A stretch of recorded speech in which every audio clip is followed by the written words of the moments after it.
സ്നേഹമുള്ള കൂട്ടുകാരെ, എല്ലാവരും ക്രിസ്തുമസിനായി ഒരുങ്ങിയോ?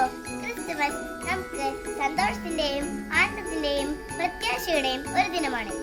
2000 വർഷങ്ങൾക്ക് മുൻപ് ബെത്ലഹേമിലെ കാലിത്തൊഴുത്തിൽ ലോകത്തെ രക്ഷിക്കാനായി യേശു ക്രിസ്തു പിറന്നു.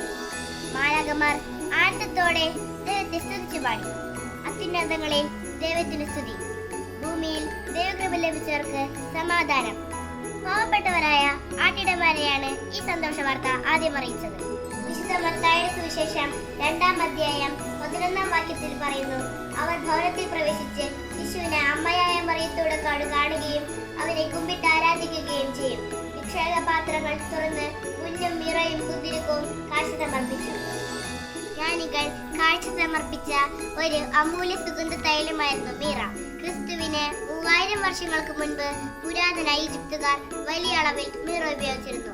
പുരാതന കാലത്ത് ഏറെ വിലമതിക്കപ്പെട്ട സുഗന്ധ തൈലമാണ് മീറ. സങ്കീർത്തനത്തിൽ മീറയെ രാജകീയ സുഗന്ധമായി വിശേഷിപ്പിച്ചിരുന്നു. പുതിയ നിയമത്തിൽ രക്ഷകനായ ദൈവത്തിന്റെ രാജകീയ തൈലാഭിഷേകത്തിന്റെ സൂചനയായി മീറയെ കാണുന്നു. ജ്ഞാനികൾ കാഴ്ചവെച്ച മീറ ജീവിതത്തിലെ കയ്പുകളുടെയും നെടുവീർപ്പുകളുടെയും അവസാനം എത്തിച്ചേരാനുള്ള ശവകുടീരത്തിലെ തണുപ്പിന്റെയും പ്രതീകമാണ്. നമുക്ക് കൊച്ചു കൊച്ചു നന്മകൾ ചെയ്ത് ഉണ്ണീശോയ്ക്ക് കാഴ്ച സമർപ്പിക്കാം. സുഗന്ധ ജപങ്ങളും നന്മകളും വഴി കൊച്ചു കൊച്ചു സമ്മാനങ്ങളും ഒരുക്കി ഉണ്ണി യേശുവിന്റെ വരവിനായി നമുക്ക് എല്ലാവർക്കും ഒരുങ്ങാം. എല്ലാവർക്കും ഹാപ്പി ക്രിസ്മസ്.